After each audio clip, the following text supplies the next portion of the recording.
Photo তোলার সময় সবুজ রং পরে থাকলে আপনার আকৃতি ছোট দেখাবে, আর হলুদ রং পরলে আকৃতি বড় দেখাবে।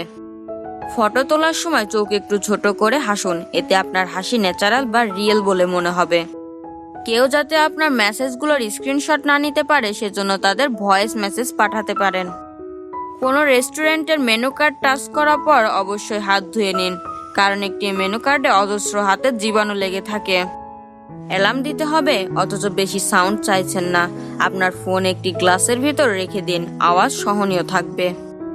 কারোর সাথে কথা বলার সময় তার পায়ের দিকে লক্ষ্য করুন, পা আপনার থেকে দূরে থাকলে বা অন্যদিকে ঘোরানো থাকলে বুঝতে হবে ওই ব্যক্তি কথা শেষ করে দিতে আগ্রহী।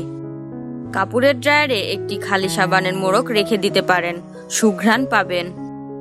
ফোনে গেম খেলার সময় ফোন ফ্লাইট মোডে দিয়ে রাখলে নানান ধরনের অ্যাড আর স্ক্রিনে আসবে না। ফোনের গ্লাসে স্ক্র্যাচ পড়লে সামান্য টুথপেস্ট দিয়ে গ্লাস মুছে নিন, স্ক্র্যাচ অনেকটাই সহনীয় হয়ে আসবে। অনেকগুলো চাবির মধ্যে প্রতিটা আলাদা করতে ভিন্ন ভিন্ন রঙের নেল পলিশ দিয়ে রং করে নিন। কোথাও ভ্রমণে বের হওয়ার আগে আপনার লাগেজের একটি ফটো তুলে নিন, তাহলে লাগেজ হারালে খুঁজে পেতে সহজ হবে।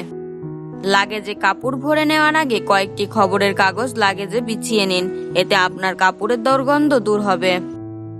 ডান পাশ হয়ে শুলে তুলনামূলক তাড়াতাড়ি ঘুম চলে আসে।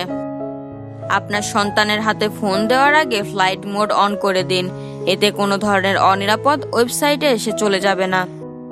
পরীক্ষার আগে আপনার যাবতীয় ভয় একটি কাগজে লিখে ছিঁড়ে ফেলুন, এতে আপনার মনে উপস্থিত ভয় কেটে যাবে, ফলে পরীক্ষা ভালো হবে। কোনো কিছু জোরে উচ্চস্বরে পড়লে তা বারবার পড়তে হবে না, এমনিতেই মনে থাকবে। সকাল 9টার আগের পড়াগুলো মানব মস্তিষ্ক দ্রুত ভুলে যায়।